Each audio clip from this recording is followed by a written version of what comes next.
오늘 말씀은 마리아에 대한 이야기입니다. 가톨릭에서 말하는 성모 마리아를 말하고자 한 게 아니라 예수님의 어머니였지만은 또한 예수님을 믿었던 하나님의 백성이었던 마리아의 삶에 대한 얘기를 우리의 삶에 한번 투영해보는 시간을 가지려고 합니다. 예수님을 만난 사람들 중에서 가장 특별한 인연을 가진 사람 누굴까 하면 여러 명 떠오르시는 생각들이 있을 것입니다. 예수님을 배반했던 베드로, 아니면 삶이 완전히 극단적으로 바뀌었던 사도 바울, 혹은 주님을 정말 너무나 사랑했던 여인 마리아에 대한 이야기 나오시죠.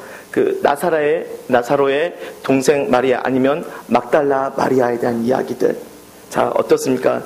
드라마로 만들 만한 참 놀라운 인생을 담고 계신 분들입니다.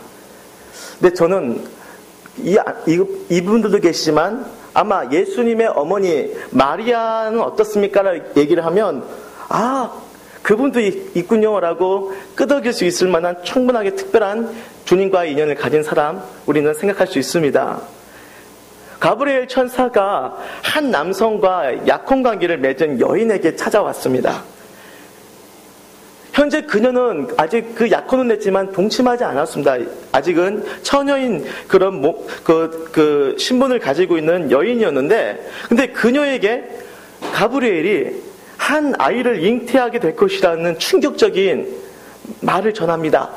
제가 읽어보겠습니다. 누가복음 1장 21절과 32절과 35절을 제가 지금 읽습니다.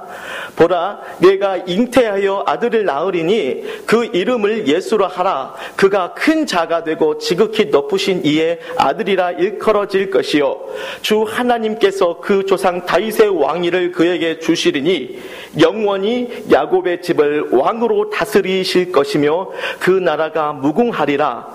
성령이 내게 임하시고 지극히 높으신 이의 능력이 너를 덮으시리니 이러므로 나실 거룩한 이는 하나님의 아들이라 일컬어지리라. 아멘. 이 엄청난 말씀, 처녀가 임신하는 것도 감당할 수 없는 서프라이즈인데 하나님의 아들을 잉태할 것이라고 말을 했습니다. 게다가 메시아라는 의미를 충분하게 생각할 수 있을 만한 단어들까지 나옵니다.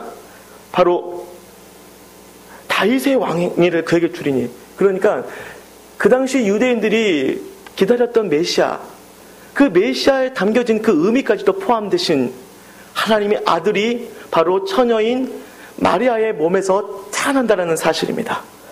인간의 상식으로는 이렇게 전혀 이해할 수 없는 이 기이한 하나님의 계획 앞에 마리아는 이렇게 고백했습니다. 38절 말씀입니다. 주의 여종이 오니 말씀대로 내게 이루어지이다. 아멘. 혹시 여성분들 가운데 갑자기 뜬금없이 주님께서 천사를 통해서, 가상입니다, 지금 그럴 일은 없어요, 있으면 이제 이단 되는 겁니다. 예. 혹시나 2000년 전에 자신이 태어났었는데 이러한 음성이 들려진다면 이거 감당할 수 있을까요? 이건 현실이고 이 여인에게 충분히 예상이 되어서 일어났던 일이 아니라 전혀 예상치 못한 일이 그의 현실 가운데 일어난 것이고, 이 여인의 고백은 주의 여종이 오니 말씀대로 내게 이루어지이다. 처녀인 몸으로 임신을 하게 된다는 사실은 그 이전과 그리고 그 당시의 시대, 그리고 앞으로 지금도 마찬가지고 우리 이후의 미래에서도 이루어질 수 없는 아주 기이한 일입니다. 그녀에게 발생될 이 일에 대해서 사람들이 내릴 수 있을 법한 해석 가능하고 상식적으로 이해 가능한 얘기는 무엇일까요? 결혼 이전에 남자와 부적절한 관계를 가졌는데 무마하기 위한 변명일 것이라. 이게 가장 사람들이 생각할 만한 이유가 될 것 같습니다. 이렇듯 아무도 이해할 수 없고 철저하게 오해가 될 이 상황에 대해 그녀가 담대하게 믿음으로 고백합니다. 주의 여종이니 말씀대로 내게 이루어지이다. 가브리엘 천사는 이 모든 상황에 대해 무엇이라고 설명하였습니까? 누가복음 1장 28절, 은혜를 받은 자여 평안할지어다, 주께서 너와 함께 하시도다. 이 말씀의 의미가 상당히 좀 저에게는 어렵게 느껴집니다. 정말 예상치 못하는 뒤통수 딱 맞는 듯한 갑자기 벼랑간 상식적으로 이해할 수 없는 말씀, 그것도 자신에게는 1차적으로 볼 때 이해될 수도 없을 뿐더러 자신에게 손해가 될 수 있을 법한, 처녀가 잉태한다는 것 자체가 그렇게 썩 좋은 건 아니잖아요. 그런데 그러한 상황에 대해서 가브리엘이 말하기를 은혜를 받은 자여 평안할지어다 주께서 너와 함께 하시도다. 잠깐 팁을 말씀드리면 이 말씀이 그 순간에만 이루어지는 말씀이 아니라 바로 마리아의 전 인생을 향한 하나님의 말씀의 고백인 줄 믿습니다. 마리아가 받은 예수님의 어머니로서 삶은 이렇듯 특별했습니다. 그렇다면 그녀의 신분은 어땠습니까? 그만큼 특별했나요? 그녀는 나사렛이라는 유대 땅 북부 지역 갈릴리, 항경도 쪽, 우리나라 위쪽에 있는 그런 좀 알려지지 않거나 별로 그렇게 인기가 없는 그런 갈릴리 지역의 가난한 출신의 여인입니다. 때로 우리는 그녀의 신분을 부각시키고 싶어서 요셉을 특별하게, 그가 결혼하는 남자가 특별한 남자라는 것을 이제 부각시키는 거죠. 특별한 다윗의 후손으로 돋보이고 싶어 할지도 모르겠습니다. 하지만 요셉은 수많은 다윗의 후손 중에 한 사람일 뿐입니다. 게다가 그의 신분은 가난한 동네의 평범한 목수였습니다. 하나님께서 예수 그리스도를 이 땅에 보내시려는 그 위대한 계획 앞에서 마리아는 하나님 앞에서 일방적으로 아무 조건 없이 선택되었다는 것이죠. 잠시 이 상황에 대해서 제가 3가지로 요약을 한다면, 첫 번째, 마리아는 일방적으로 하나님께 선택되어서 하나님의 은혜를 받았다.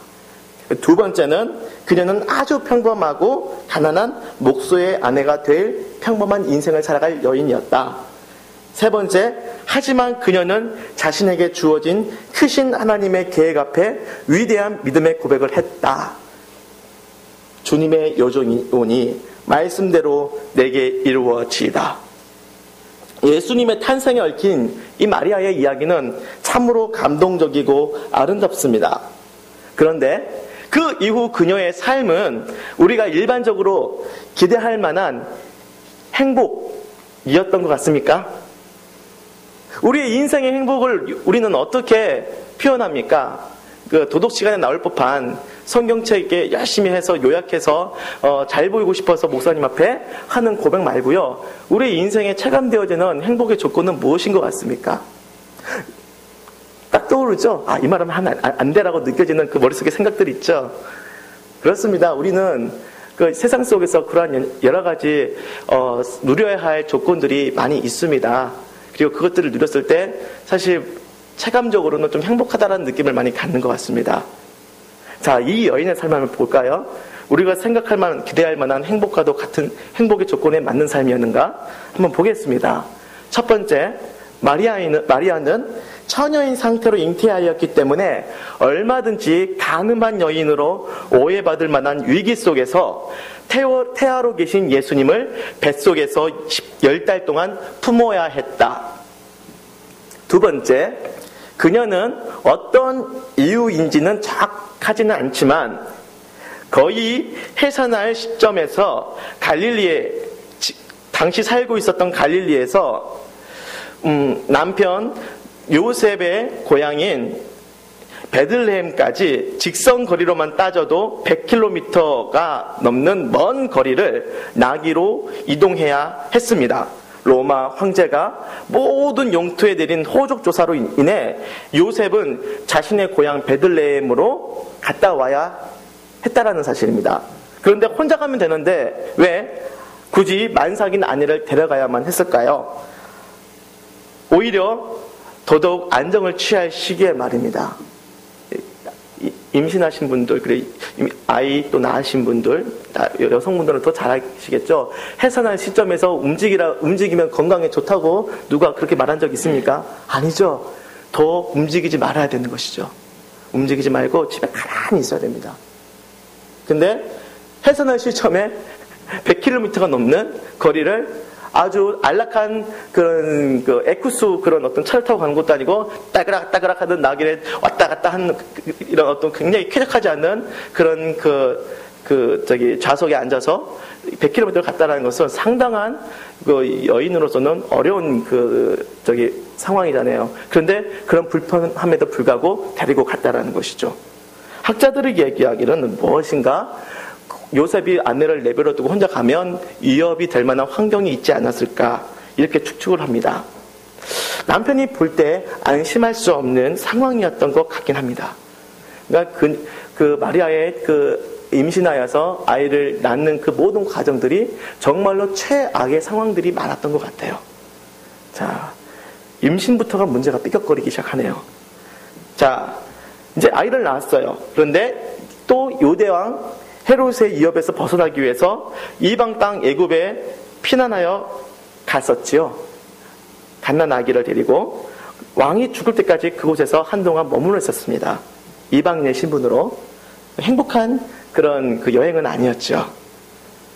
네 번째, 자, 정황상 볼 때 마리아는 그녀의 남편 요셉과 백년해로를 하지 못했습니다. 큰아들 예수님이 완전히 장성하기 전에 젊은 나이에 일찍 마리아는 남편과 사별한 걸로 그렇게 정황상 보고 있습니다. 다섯 번째, 예수님은 30세가 될 무렵에 공생을 하시기 위해 가게를 책임져야 할 장남의 역할을 내려두고 집을 나선 뒤 그 후로 집에 오지 않았습니다. 대박이네요. 마리아는 집을 나서는 예수님 보고 너 죽고 나 죽자 어디 가려고 하느냐, 네가 물론 위대한 일을 하려고 하는 사람인 것 같긴 하지만 지금은 때가 아닌 것 같아. 이게 아니죠. 말없이 예수님의 가시는 길을 그 예수님의 뒷모습을 봐야만 했던 것이죠. 그리고 그렇게 나가서 잘 되면 좋은데요, 이제는 또 어떤 이야기가 들려지냐면 사람들로부터 듣는 얘기가 예수님은 미쳤다, 이러한 소리를 마리아는 끊임없이 들었습니다. 또한 혹시나 그녀 또한 예수님 정신 나간 메시아주의자의 어머니라는 비난을 받았을지도 모릅니다. 또 성경에서 보면, 또 사복음서에서 보면 예수님의 친동생들도 미쳤다 하면서 믿지 않았다라는 대목도 나와 있습니다. 콩가루 집안이 돼가고 있습니다. 그렇죠? 누가 이해합니까? 이 인생을, 이 여인의 인생을 누가 이해하겠습니까? 자, 이젠 정말 가장 큰 정점이 오릅니다. 마지막으로 마리아는 예수님이 십자가상에서 처참하게 돌아가시는 그 장면을 두 눈으로 보고 가슴이 찢기고, 그리고 그런 가슴이 흩어지는 고통의 슬픔을 당했습니다. 제가 이 마리아의 마음을 우리가 조금 더 이렇게 느끼기 위해서 제가 동영상을 원래 보려고 했어요. 패션 오브 크라이스트, 아까 한 시간 잘 안 되는 실력을 막 이렇게 이제 편집을 하는데 결국은 포기했습니다. 왜냐하면 어머니 마리아의 고통이 너무 크게 이게 부각이 되어가지고 마지막에는 소망과 은혜로 이 말씀이 마무리되어야 할 것 같은데, 우리 성도님들 마음속에는 그래, 마리아는 고통의 마음을 안고 살아갔던 여인이었어라는 영상의 의식이 너무 강렬할까봐 그냥 그걸 하지 않기로 했습니다. 그 여인의 삶이 고통으로 끝나는 삶은 전혀 아니었거든요. 하지만 제가 그 영상을 보면서 얼마나 이 여인의 삶이 얼마나 기구하고도 가슴 아픈 일이었는가에 대해서는 충분히 깨달을 수 있었던 영상이었던 것 같아요. 예수님의 찢기시는 몸도 너무 처참했고요. 살이 너덜너덜해지고 당하시는 모습을 예수님의 어머니 마리아가 보고 있었고, 못에 박히는 그 모습을 이제 딱 오른 순간 그 영상에서 보니까 그 어머니의 손에서 이렇게 꽉 잡고 있었던 모래를 손을 내리면서 모래가 흩어지는 모습을 보면서 너무나 그녀의 그 심정이 어땠는가, 그녀의 그 모션을 통해서 충분히 마음속에서 전달이 되었습니다. 이 모든 일은 어디서부터 시작된 것일까요? 마리아의 믿음의 고백으로부터 시작되었음이 우리에겐 참으로 인상적으로 다가옵니다. 주의 여종이오니 말씀대로 내게 이루어지이다. 천사 가브리엘이 마리아와 만난 첫 대면에서 첫 마디가 은혜를 받은 자여 평안할지어다입니다. 그런데 방금 전에 나열했던 마리아의 삶은 우리가 납득하고 이해할 만한 은혜롭고 평안하고 행복한 삶이었습니까? 아닙니다. 머리로는 전혀 납득이 되지 않는 삶이었습니다. 많은 그리스도인들이 실제로 자신의 삶이 행복하다는 사실에 대해서 자신 있게 대답을 많이 못하는 것 같습니다. 여러분, 제가 단도직입적으로 말씀드릴 때 정말 속으로 대답해 주시기 바랍니다. 예수 믿고 삶의 형편이 나아지셨습니까? 돈을 더 많이 벌으셨습니까? 아니면 더 많이 유명해지셨습니까? 원하는 것 마음껏 이루셨습니까? 걸리는 것이 하나도 없는 마음껏 자유하는 인생을 살고 계십니까? 아니요. 저는 아닙니다. 오히려 삶이 더 복잡해졌습니다. 저는 초, 중, 고등학교를 합쳐서 전학만 10번 다녔습니다. 그것도 졸업학년 때마다 다 이사 다녔습니다. 전학 갔습니다. 초등학교 6학년, 중학교 3학년, 고등학교 3학년. 그리고 제가 주일학교는 어린 시절에 주일학교 1학년 때부터 다녔지만, 가족은 4학년 때 예수를 함께 믿기 시작했거든요. 왜 믿었냐? 집안이 쫄딱 망하기 직전에 지푸라기로 잡고 자는 신념을 잡았는데, 잡고 난 다음에 망했습니다. 웃을 수 있지만 그 당시는 고통스러운 시간이었습니다. 진짜 쫄딱 망했습니다. 화장실이 없어서 그 공중 화장실 사용하고, 그리고 퍼즐식 화장실 사용했던 기억이 참 많고, 어린 시절 기억에 내 방에서 스탠드 탁 켜놓고 공부하는 한번 그런 그 시츄에이션을 한번 이렇게 해보고 싶은 그런 정말 그 꼬마종구 아시죠? 초등학교 때인가 꼬마종구잖아요. 그거를 종이를 말아가지고요, 그 스탠드 만들어가지고 그 건전지 딱 연결해놓고 혼자 막 자족하면서 그냥 공부는 안 하고 그냥 그 모션만 한번 행동했던 기억이 납니다.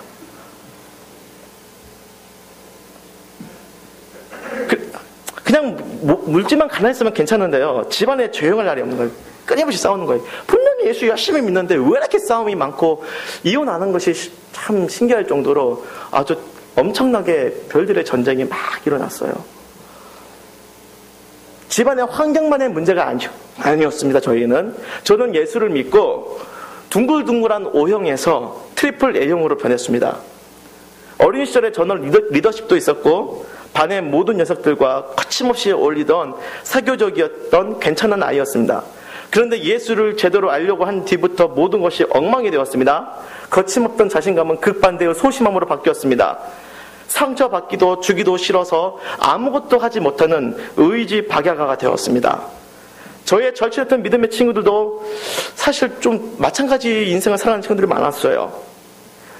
저의 친했던 친구들, 신학 때 함께 동기했던 친구들, 그 가운데 보면 교회와 세상에 상처받아가지고 하나님과 세상의 중간 사각 지점에 스스로의 몸과 마음을 거기다가 놓고 소리 없이 그냥 사라져버린 녀석들이 참 많았습니다.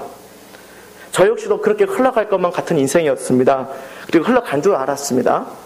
그런데 참 재미있는 일은요, 이 모든 일이 열심히 교회를 다니고 주님이 마냥 좋았던 어린 시절에 예수를 열심히 믿었던 시절에서부터 시작되었다는 사실입니다. 저도 이것이 참 증명이 안 되어집니다. 그렇게 어린 시절 열심히 주님밖에 몰랐던 저의 인생이 지금 저에게 저의 신앙의 그 경쟁 상대는 누구냐 하면은 어린 시절의 저의 모습입니다. 혹시 저의 말에 속으로 몰래 공감하고 계신 분들 계십니까?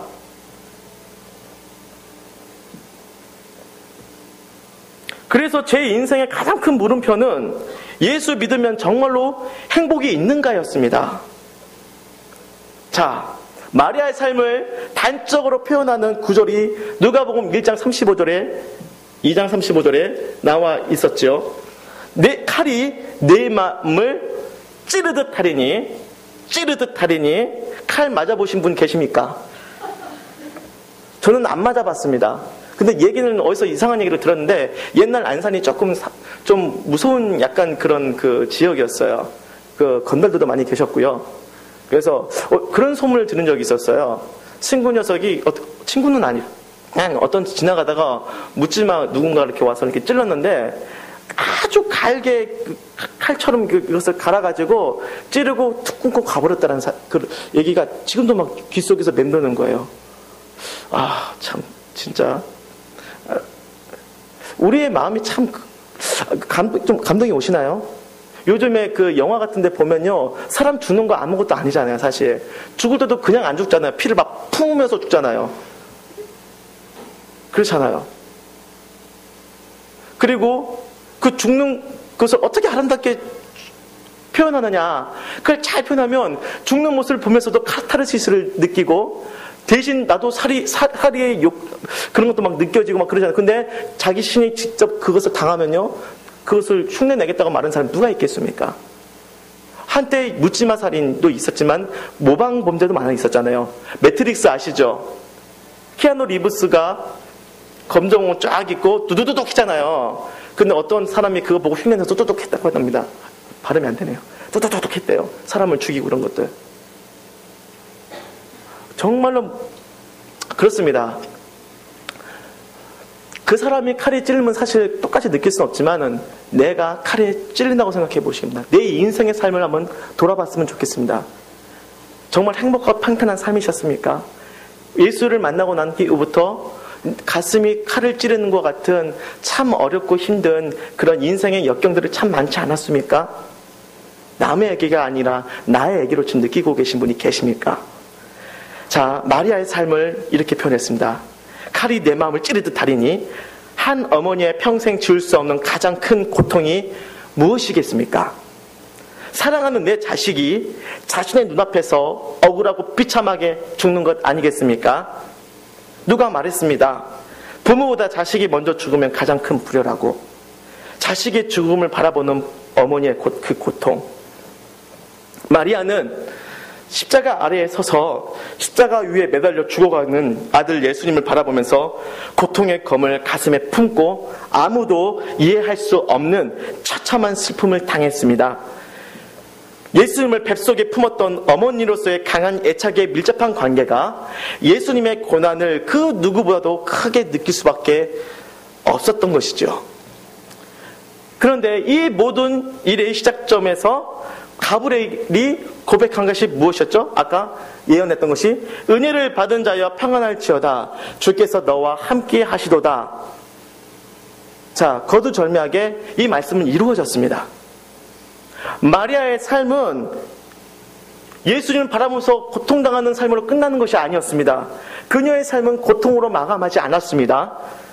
그녀는 예수 그리스도의 탄생과 성장, 죽음도 봤지만은 그 이후 부활, 승천, 구원의 완성과 그 이후에 주님 옆에 나오는 모든 사람들로 인해 세워지는 교회의 세워지는 그 모든 과정을 모두 다 지켜보았습니다. 마리아는 예수님의 어머니이기 전에 예수님의 구원받은 백성으로서의 또한 삶으로 나아가게 된 것이죠. 그녀에게는 인생의 고통보다도 예수 그리스도의 은혜와 가치가 훨씬 무겁고 거대했습니다. 자, 기독교를 선택했는데 오히려 내 삶이 벌어진 것처럼 느껴질 수도 있겠지요. 그런데 그 시간을 통하여 내 인생의 참된 가치와 행복이 무엇인지 깨달을 수 있습니다. 그것은 나를 구원하신 예수 그리스도를 만나는 것입니다. 주님이 주신 기쁨은 분명한 것은 우리가 평생 흘리는 눈물보다 훨씬 그 기쁨이 크다는 사실입니다. 그 기쁨은 예수를 참으로 만났을 때 이루어지는 것입니다. 그래서 우리는 주님만이 내 삶의 행복이며 소망임을 믿음으로 고백합니다. 머리가 아니라 삶으로 고백합니다. 우리는 주님만이 내 인생의 행복이며 삶의 소망임을 깨닫기 위해서 쉽지 않은 인생의 여정을 걸어왔던 것입니다. 지금 제가 이렇게 여러분들에게 고백합니다. 주님은 정말로 내 삶의 유일한 행복이며 삶의 이유입니다. 제가 이렇게 고백하는 이 신앙의 고백이 신기하게도 어린 시절에 주님을 내 삶의 소망이며 이유라고 고백했던 것과 비슷했다는 것을 느끼게 됩니다. 마치 데자뷰와도 같은 것 같습니다. 사실 그때는요, 그 고백했을 때 그냥 마냥 좋고 멋진 고백이니까 크게 마음껏 남용하며 외쳤던 것 같습니다. 그런데 지금은 시간이 흘러서 인생을 통하여서 나의 신앙을 솔직하게 의식하면서 인격적으로 내 마음속에 내적인 확신을 가지고 고백을 합니다. 주님은 내 삶의 유일한 행복이며 이유입니다. 이 고백을 하도록 하기 위해서 주님께서 나의 삶을, 그동안 그러한 삶을 이끌어 가셨다라는 생각을 하게 되었습니다. 다시 말하면 내가 주님이 내 인생의 삶의 행복이며 내 삶의 이유라는 것을 고백하는 것이 얼마나 힘겹고도 어려운 것인가, 내 힘으로는 절대로 할 수 없는 고백이라는 것을 저는 알았다는 사실도 있습니다. 여러분, 어떠한 무거운 인생이라도 예수 그리스도보다 더 무게가 나가는 삶, 더 무게 있는 삶은 없습니다. 이전에 자신의 삶이 아무리 짓눌리고 무겁고 괴로워도, 정신적으로 힘들어도 예수님의 가치보다는 가볍습니다. 무의미하게 바라보았던 모든 고통이 예수를 만나니까 의미 있는 고통으로 여겨지고, 이 모든 아픔을 견뎌왔던 자신의 삶이 얼마나 주님 앞에 값지고 귀중한 삶이었는지를 깨닫게 됩니다. 자신이 살아왔던 인생의 모든 시련이 바로 예수님을 진정으로 만나기 위한, 머리가 아니라, 이론적으로 아니라 인격적으로 주님을 내 마음속에 모시며 만나기 위한 것임을 알게 되는 것입니다. 사람이 하늘을 바라보지 않고 현실의 고통만을 바라본다면 결단코 평안할 수가 없습니다. 하늘의 음성을 듣고 하늘의 소망을 둔 사람은 내 삶의 모든 고통이 결단코 불행의 조건이 될 수 없다라고 믿음으로 고백할 수 있습니다. 모든 것을 다 잃었어도 예수만을 잃지 않았다면 나의 인생은 가장 축복된 인생임을 자신 있게 증언할 수 있는 인생이 되는 것입니다. 예수님이 나를 인정하시면 우리의 삶은 헛되지 않은 것입니다. 마리아는 자신의 몸을 통해 예수 그리스도의 나심을 이루는 위대한 사역을 감당했습니다. 그래서 다른 모든 제자들보다 더더욱 예수님의 고난의 그 고통에 깊이 동참할 수 있었으며, 그리고 누구보다도 더욱 크게 부활의 기쁨을 경험하는 사람이 될 수 있었습니다. 날카로운 칼이 그녀의 마음을 찔렀지만 그 아픔으로 인하여서 상상을 초월하는 은혜의 깊이를 경험하였습니다. 가브리엘이 처음 마리아를 만나면서 말했던 그 예언은 정말로 거짓말이 아니었습니다. 진정 그녀는 은혜를 받은 행복한 사람이 되었습니다. 그녀의 전 인생을 통틀어서 전 인생을 평가해 보니까 정말로 하나님의 은혜를 받으며 항상 하나님께서 그녀와 함께하는 삶이었음을 그녀의 삶이 그렇게 고백하고 있습니다. 설교에 맞는 그 포인트가 맞는 이야기는 아니지만은 이 얘기를 잠깐 나눠봐도 좋을 것 같습니다. 이렇게 마리아가 받은 은혜가 있었지 않습니까? 이 은혜는 사도 요한에게도 영향력을 미쳤을 가능성이 매우 클 것 같습니다. 예수님께서 돌아가실 때 내 어머니 마리아는 이제 너의 어머니다. 그래서 이렇게 예수님께서 육의 어머니 마리아를 사도 요한에게 맡기고, 그래서 그 예수님이 돌아가신 이후 사도 요한은 마리아를 자신의 집에서 어머니로 모시며 살았습니다. 이때 마리아는 그 많은 시간을 예수님에 대해서 자신의 삶을 반추해 보면서 요한과 깊이 있는 얘기를 많이 나누지 않았을까 생각해 볼 수 있겠죠. 사도 요한이 저술한 요한복음과 요한서신에는 그 흔적이 있을지도 모르겠습니다. 자, 하나님의 은혜를 받은 사람은 어떠한 삶을 사는 것일까요? 간단하게 정리해 보겠습니다. 첫 번째, 마리아가 처음에 주님의 말씀 앞에 고백했던 그 고백을 마음속에 묵상하면서 우리도 동일하게 고백해야 될 줄 믿습니다. 나를 향한 주님의 말씀이 그대로 이루어지기를 원합니다. 둘째, 그 말씀으로 인해서 삶 속에서 때로는 칼이 내 마음을 찌르는 것과 같은 십자가의 고통이 있을지라도 그 고통을 통과하는 것입니다. 그리고 셋째, 이를 통하여서 주님을 내 삶의 유일한 행복이며 목적임을 깊이 있게 깨닫는 것입니다.